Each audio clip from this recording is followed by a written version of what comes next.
부터 성탄절까지의 기간을 대림절이라고 부릅니다. 예수님의 오심을 기다리는 절기다 하는 뜻입니다. 예수님의 오심은 두 가지 의미가 있다고 하겠습니다. 하나는 2000년 전 유대 땅 베들레헴에 오신 아기 예수의 탄생, 그 역사상 가장 위대한 탄생의 이야기, 바로 그것을 말합니다. 그것은 우리에게 주신 하나님의 가장 큰 선물이시고 또 가장 큰 은총입니다. 그래서 우리가 그 은혜와 감격을 늘 기억하며 살아가야 하는 것입니다. 두 번째 의미가 있습니다. 그것은 바로 다시 오실 예수 그리스도를 기대하며 기다리는 것을 말합니다.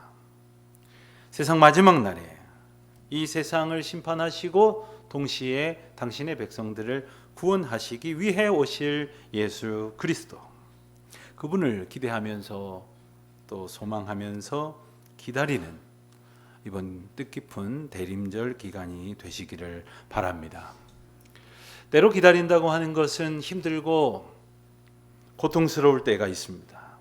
하지만 다시 오실 예수님을 기다릴 수 있는 힘은 여호와 하나님으로 인하여 기뻐하고 오직 그 하나님으로 인하여 즐거워라 하신 그 말씀을 붙들고 의지할 때 분명히 우리에게 주어질 것입니다. 여기에 깊이 생각해 볼 것이 있습니다. 우리는 과연 무엇을 즐거워하며 무엇으로 기뻐하며 살아가는가 하는 것입니다. 나의 기쁨이 무엇인가? 나의 즐거움은 과연 어떤 것인가? 그저 세속적이고 인간적인 쾌락이 아니라 하나님께서 주신 참된 평안, 그리고 그 안에서 누리는 자유, 내가 얻을 구원의 약속을 인하여 기뻐하고 즐거워하는 우리 모두가 되어야 할 것이겠습니다. 오늘 본문 말씀을 보면 여러 가지 표현으로 이 때와 시기를 일컫는 말들이 나옵니다. 11절에 보면 이 시기를 알거니와 할 때 이 시기라는 말도, 또 자다가 깰 때 할 때 이 때라는 말도, 그리고 벌써라는 말과 이제라는 표현도 그렇고 또 처음이라는 말도, 가까웠다 하는 이 표현도 모두 다 이 때와 시기를 일컫는 표현입니다. 그리고 12절에 가서 보면 밤이 깊고 낮이 가까웠으니, 이 밤과 낮도 그런 의미라고 하겠습니다. 이런 여러 가지 표현에서 우리가 짐작할 수 있듯이 오늘 본문 말씀은 바로 하나님의 때에 관한 말씀입니다. 우리가 시간 속에 살아가고 있다고 말을 합니다만은 이 시간에는 두 가지 개념이 있다고 이야기합니다. 예를 들어서 우리가 1시에 만납시다, 6시까지 오세요, 이렇게 정한 어느 시점, 그 때가 있고, 또 이 때와 때 사이에 2시간 걸렸다 혹은 30분간 일했다 할 때의 이 시간이라는 의미가 있습니다. 이런 것들은 모두 이 크로노스적인 개념의 시간입니다. 이런 말을 또한 쓸 때가 있습니다. 때가 되면 이루어질 것이다. 때가 되면 들어줄게. 때가 되면 하나님께서 응답하실 것입니다. 라는 말을 할 때 그 때는 우리가 정한 그 시각 혹은 시간과는 다른 개념입니다. 이것을 카이로스라고 말합니다. 이 시간의 개념은, 이 카이로스라는 말의 의미는 His time, His story 라는 의미를 가지고 있는데, 즉 하나님의 시간, 하나님의 이야기다, 이런 말이 담겨져 있는 것입니다. 그래서 이 카이로스라고 하는 시간 개념 속에서는 시간의 주권자가 바로 하나님이시며 그 주권 가운데에 우리가 살아가고 있음을 고백하는 것이라고 하겠습니다. 물론 우리가 이 세상에 인간의 질서를 위해서 정한 약속대로 날을 정하고 그 날을 쪼개서 시와 분과 초로 나누어서 약속을 따라 지킵니다마는 창조주 하나님의 주권 가운데 우리의 시간이 있음을 우리는 잘 알고 있습니다. 그것을 가르쳐 주시는 말씀인 것이죠. 또 오늘 본문 말씀에서는 서로 상대적인 대조적인 의미의 이 단어들이 같이 등장을 하는 것을 보게도 됩니다. 예컨대 잘 때와 깰 때, 혹은 밤과 낮, 또는 어둠과 빛, 그리고 벗는 것과 입는 것, 단정히 행하는 것과 방탕하게 행하는 것, 그리고 그리스도로 옷 입는 것과 육신의 일에 매여 있는 것, 이런 표현들이 이렇게 대조적으로 등장을 합니다. 우리가 이것을 읽을 때 한번 생각해 봐야 합니다. 그럼 나는 어디에 속하는가? 밤에 속하는가? 낮에 속하는가? 빛에 속하는가? 어둠에 속하는가? 그리스도로 옷 입은 사람인가? 세상 육신에 매여 살아가는 것인가? 나는 어디에 속하는가? 하는 것이죠. 그렇게 어떤 시간을 살아가고 있느냐 하는 것이에요. 이 시간이라는 것은 참 오묘합니다. 똑같은 시간이 흘러가고 있습니다만은 어떤 사람에게는 아주 빠른 것처럼 느껴질 때가 있고, 또 어떤 사람에게는 아주 너무나 느린 것처럼 답답하게 느껴질 때도 있습니다. 분명한 것은 우리 중 누구도 예외 없이 과거와 미래 사이에 우리가 있고, 또 어제와 내일 사이에 지금의 내가 있다 하는 사실입니다.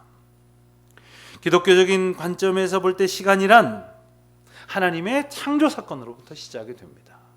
그리고 어디 가서 맞춰지냐 하면 저 마지막 때에 있어질 종말의 때에 맞춰집니다.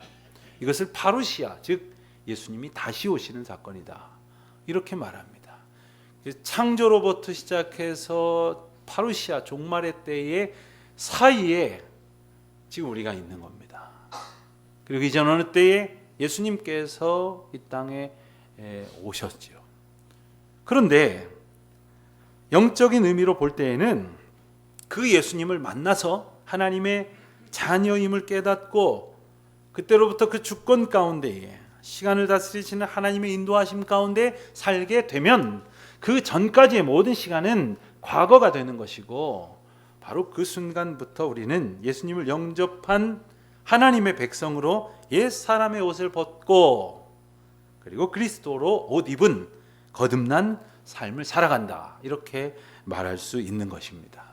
오늘 본문을 보면 어쩌면 좀 어려울 수도 있지만 이 신앙적 시간관에 대해서, 바울의 시간관에 대해서 우리가 살펴볼 수가 있는데, 그 시간관이라고 하는 것은 흘러 지나가 버려지는 것이 아니라 다가오는 것이다 하는 의미를 말하는 것입니다.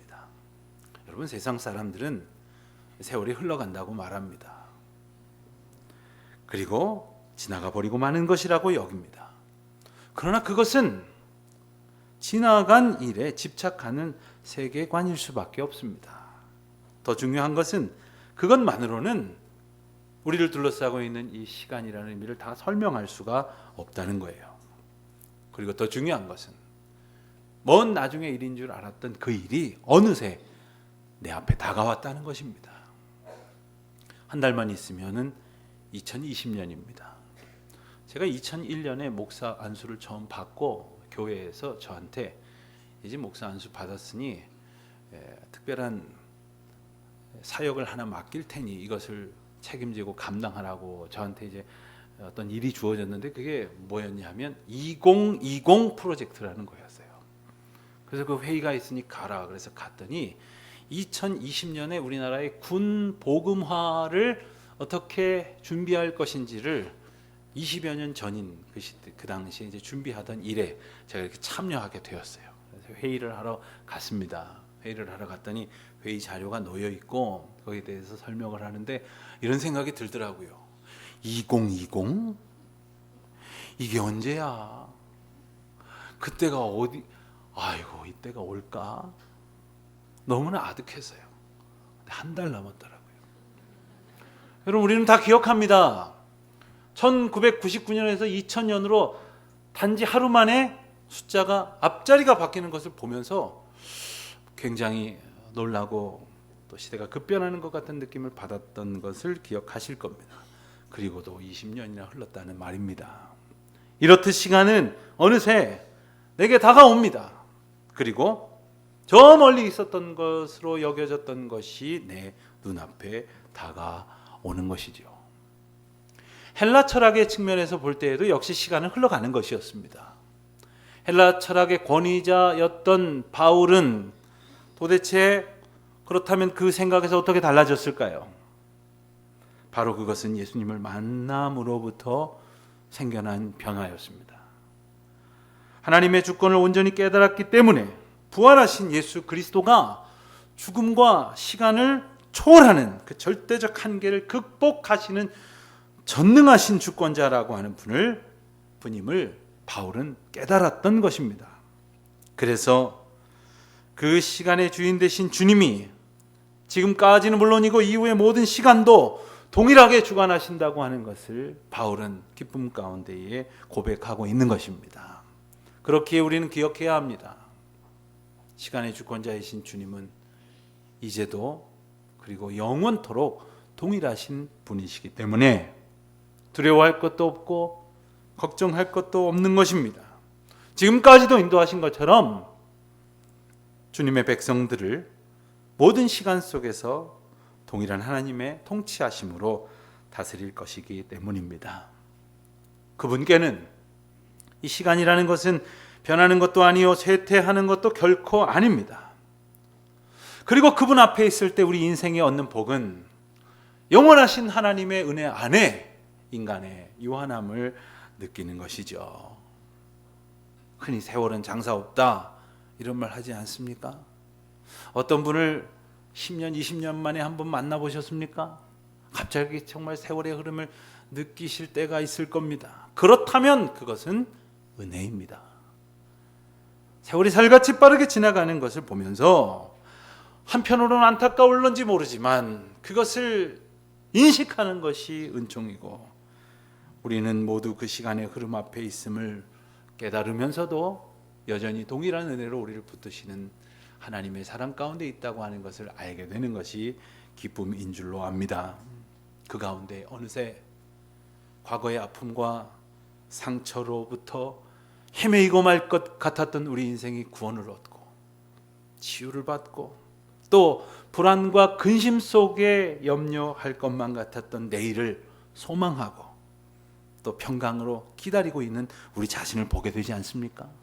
감사함과 기쁨으로 오늘을 살아가고 있는 우리 자신을 깨닫게 되지 않습니까? 그것이 바로 그리스도의 백성이 살아가는 삶의 모습인 것입니다.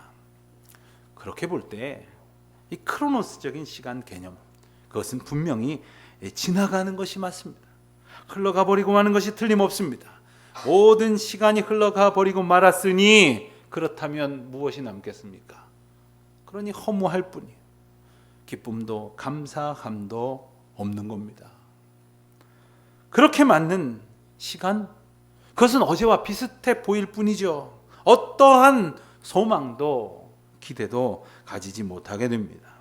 그렇지만 하나님 안에 있을 때 우리에게 주어지는 시간은 늘 주님의 은혜와 함께 우리를 향해 다가오는 것이죠. 그리고 이것을 기억할 때 다가오는 모든 시간은 진정한 의미의 소망이 될 것입니다.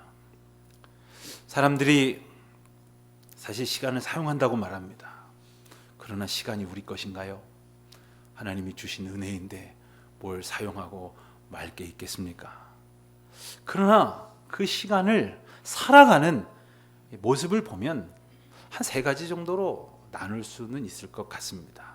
첫 번째 유형의 사람은 흔히 킬링 타임 한다 이런 말을 하면서 살아가는 사람입니다. 아무 의미 없는 일로 시간을 허비합니다. 낭비합니다. 시간이 얼마나 소중한 것인지를 느끼지 못하기까지 합니다. 그런가 하면 save time, 시간을 아끼는 사람들이 있어요. 여러분 미국이나 유럽에서 이 썸머 타임이라고 우리가 흔히 부르는 시간 땡겼다가 다시 원래대로 했다가 하는 그 제도가 바로 영어로 말하면 saving daylight time이라고 부릅니다. 가만히 보면 맹랑한 얘기예요. 자기들끼리 한 시간 좀 땡겨놨다가 다시 늦춰놓고는 시간을 아꼈다고 그러는 거예요. 여러분 그렇게 내게 주어진 시간을 소중히 여기며 살아가는 그러한 유형이 하나 있을 것입니다. 그러나 하나님의 백성은 여기에서 그쳐서는 안 됩니다. 우리의 시간은 땡큐 타임이어야 되고, 그리고 하나님 앞에는 감사요, 다른 사람들 앞에는 기쁨으로 나누는 블레싱 타임이 되어야 하는 것, 이것이 시간의 은혜를 얻은 주의 백성의 모습이어야 할 것입니다. 하지만 이와 같은 하나님의 은혜에 소망을 두고 살지 못하면 언제나 인생은 지나가 버린 세월 타령하고 말 뿐이에요. 그래서 옛날에는 말입니다, 내가 왕년에는 하면서 다 지나가 버린 이야기를 합니다. 그러나 그렇게 과거에 매이고 나면 내일의 소망을 둘 겨를이 없습니다. 주님이 놀라운 역사하심으로 예비하신 그 은혜에 대해서 열망을 품지도 못한다는 말입니다. 오늘을 감사하면서 살고 내일을 소망하며 기다려야 하는데 다 지나가 버린 옛날 이야기에 발목 잡혀 있는 것은 아닙니까? 혹 어느새 우리도 옛날 타령만 하고 있는 것은 아닙니까? 가만히 보면 내일의 소망이 없는 사람들은 옛날 타령할 수밖에 없어요. 하나님의 주권을 알지 못하는 자들, 예수님을 온전히 만나지 못한 자들의 한계가 바로 그런 모습일 것입니다. 그러므로 오늘 우리는 하나님의 구원의 때가 가까이 왔다고 선포하시는 오늘 말씀을 통해서 시간의 주권자이신 하나님이 주시는 놀라운 은혜의 메시지 세 가지를 함께 붙들 수 있기를 바랍니다. 첫 번째는 바로 지금이 우리 모두가 영적으로 깨어나야 할 때임을 인식해야 한다 하는 말씀입니다. 제가 11절과 12절 상반절까지의 말씀을 표준 세번역 성경으로 다시 한번 읽어드리겠습니다. 여러분은 지금이 어느 때인지 압니다. 잠에서 깨어나야 할 때가 벌써 되었습니다. 지금은 우리가 처음 믿을 때보다 우리의 구원이 더 가까워졌습니다. 밤이 깊고 낮이 가까이 왔습니다. 여러분, 사람들은 흔히 말하기를 영적인 문제에 대해서 둔감하고 무관심한 경우를 가리켜서 잠이 들었다, 깊은 잠에 빠졌다, 이렇게 표현을 하곤 했습니다. 그래서 깨어나라, 일어나라 하고 말씀하시는 것이죠. 예수님도 이 같은 표현을 쓰시곤 했습니다. 그런데 중요한 것은 우리가 이 영적 어둠에서 깨어나야 할 이유입니다.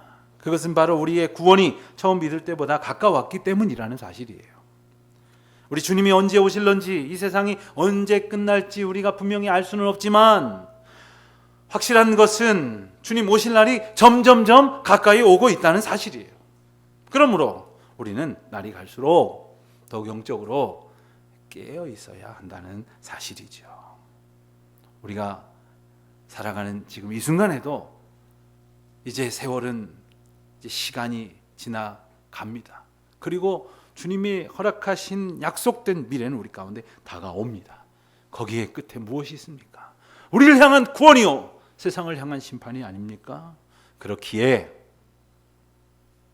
세월이 가는 것, 나이를 먹는 것 너무 탄식하지 마시기를 바랍니다.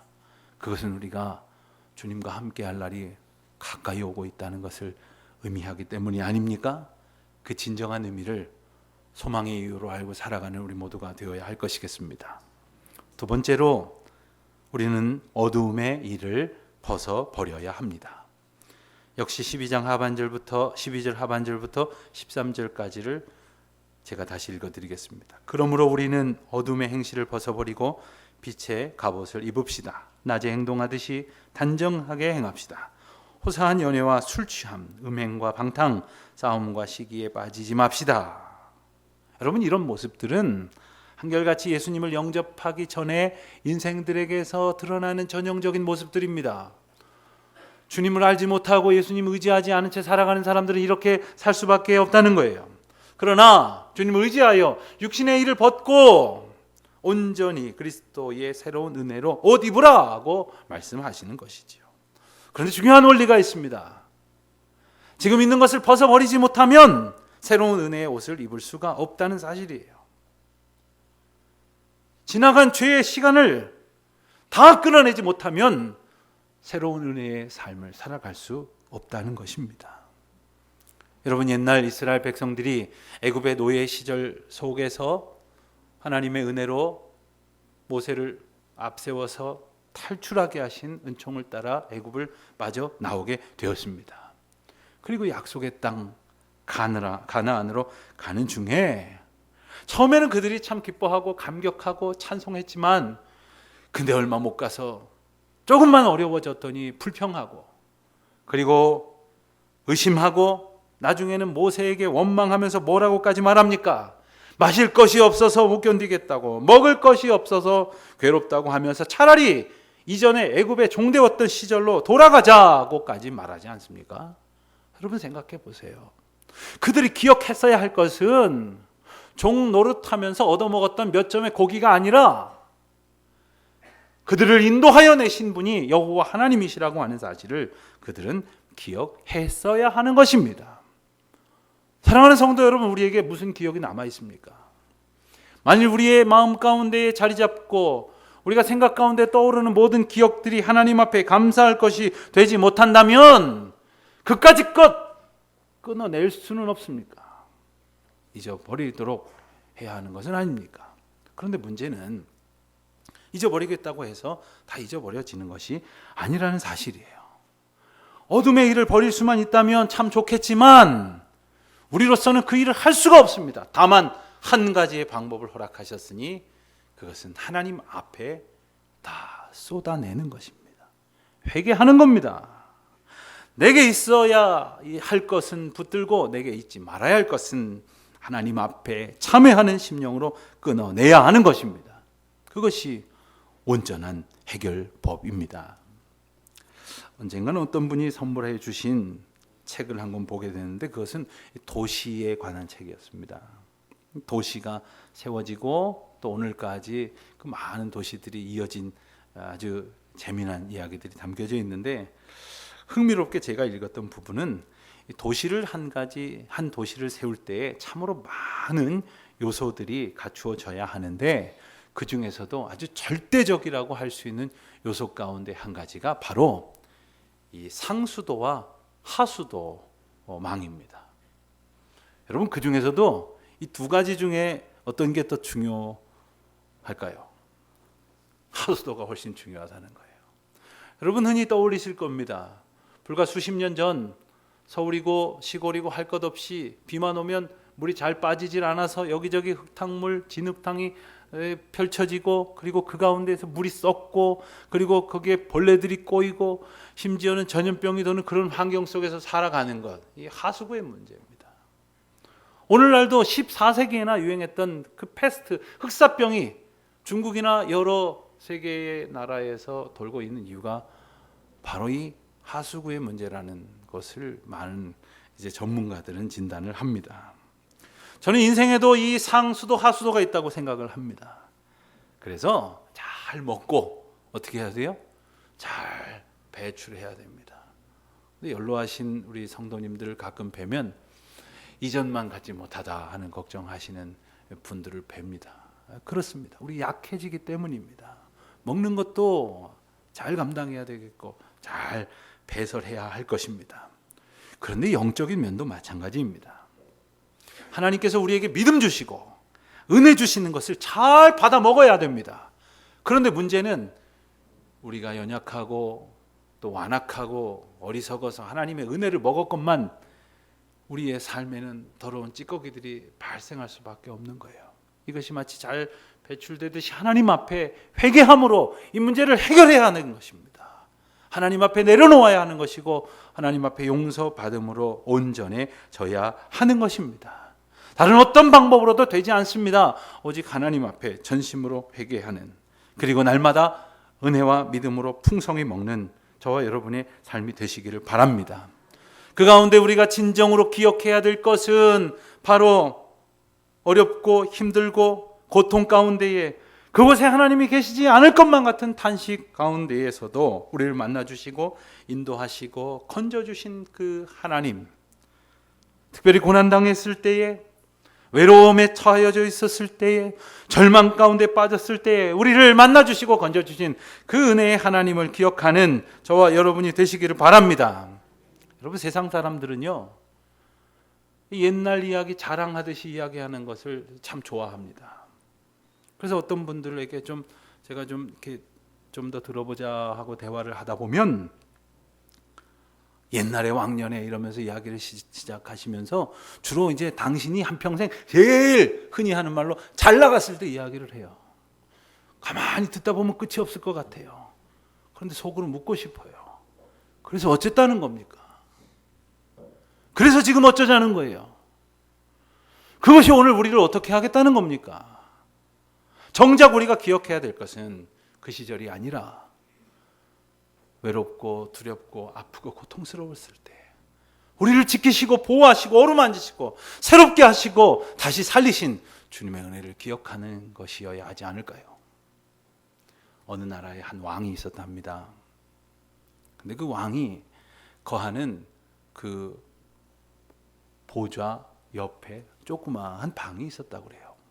근데 신하들이 보니까 종종 그 왕이 그 조그마한 방으로 들어갔다 나오곤 하더랍니다. 저 방에 뭐가 있길래 저기를 종종 들어갔다 나오실까? 근데 왕이 어려운 일을 만나도 그 방에 들어갔다 나오면 마음이 편안해지는 것 같고, 또 아주 신이 나는 일을 겪어도 그 방에 들어갔다 나오면 다시 차분해지는 것 같더라는 거예요.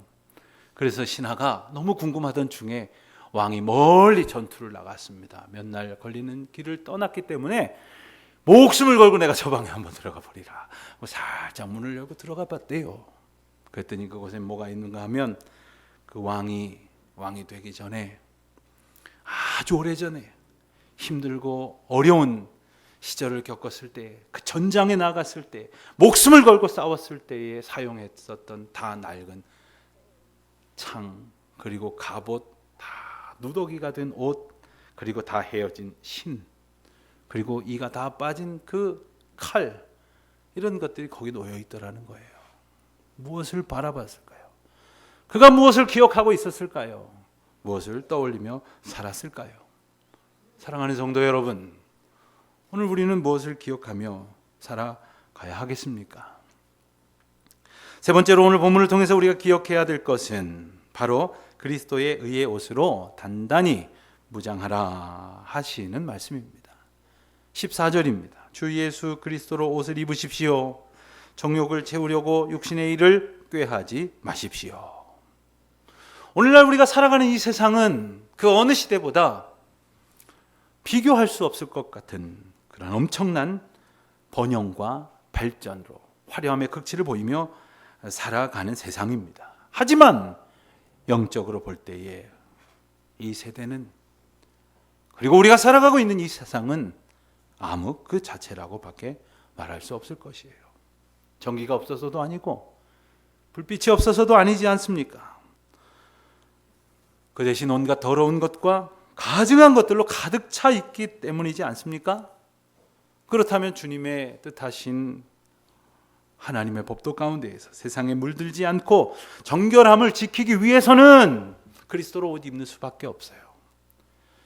마지막 때를 살아갈 때 그 고통 가운데 견디고 이겨내야 될 당신의 백성들에게 주님은 요한계시록에서 이렇게 18장 14절로 말씀을 하시는데, 내 백성아 거기서 나와 그의 죄에 참여하지 말고 그의 받을 재앙들을 받지 말라 하셨습니다. 거기서 나오라고. 우리가 헤매고 있는 그 더러운 세상 가운데서 주님 옷 입고 주님 의지하고 담대히 나오라고 부르시는 이 음성을 기억하는 우리 모두가 되시기를 바랍니다. 오늘 본문 말씀이 특별히 참 유명한 말씀인 또 하나의 이유가 있습니다. 그것은 바로 어거스틴이 그의 책 고백록에 기록한 특별한 내용 때문이었습니다. 우리가 잘 아는 것처럼 참으로 방탕하게 살던 어거스틴이 어머니의 기도 가운데에 하나님 앞에 회심하게 됩니다. 그러나 정말 하나님 앞에서 주신 말씀으로 온전히 순결한 삶을 살기를 부단히 했었지만 그는 좀처럼 쉽지 않다는 것으로 괴로워했습니다. 그러던 어느 날 자기 집 마당에 정원에 있던 무화과 나무 앞에 자기도 모르게 털썩 주저앉고 말았습니다. 그의 영혼이 벌거숭이가 된 것처럼 하나님 앞에 서게 된 것을 그는 느꼈습니다. 하나님 앞에 기도했습니다. 참회하며 눈물로 기도했습니다. 그는 그 눈물이 소낙비와 같았다고 묘사했습니다. 그러며 하나님 앞에 용서를 구하며 간구했습니다. 주님, 언제까지입니까? 당신은 영원히 나에게 진노하시렵니까? 나의 이전의 죄를 기억하지 마시옵소서. 주님, 언제입니까? 내일입니까? 아니 또 내일입니까? 왜 지금이 아닙니까? 왜 바로 이 시간에 내 더러움이 끝나지 않습니까? 통곡하며 그는 기도했다고 합니다. 그런데 그때 갑자기 이웃집 뜰에서 어린아이들이 노래를 부르는 소리가 들려왔다고 해요. 그래서 그가 그 노래를 들어봤습니다. 귀를 기울여 보니까 들고 펴서 읽어보아라, 들고 펴서 읽어보아라, 이런 아이들의 동요소리였다는 거예요. 그는 그것을 자기에게 주시는 특별한 말씀으로 생각을 하고 뛰어 올라가서 탁자 위에 있었던 성경책을 정말 들고 펴서 읽었습니다. 그의 눈에 들어왔던 구절은 바로 오늘 본문의 13절, 14절 말씀이었습니다. 그래서 그는 이 본문을 붙들고 그가 고통 가운데 있었지만, 그가 어둠 가운데 있다고 생각했지만 하나님의 부르심 가운데 있다고 하는 것을 확신하고 그의 인생을 덮고 있던 먹구름이 다 사라지고 진리의 태양이 그를 비추기 시작하는 것을 비로소 확신하게 되었다고 고백을 합니다. 사랑하는 성도 여러분, 마지막 때가 가까이 오고 하나님의 구원의 때가 가까이 왔다는 사실을 우리가 처음 듣는 것은 아니지 않습니까? 하지만 오늘 이 시간 그 부르심의 말씀을 다시금 우리 마음 가운데 세우고 온전히 그 뜻에 합당하게 살아가도록 결심하며 주의 뜻을 구하며 주의 도우심을 의지하며 주님이 허락하신 생명과 빛의 자리로 나아가는 우리 모두가 되시기를 주님의 이름으로 축원드립니다.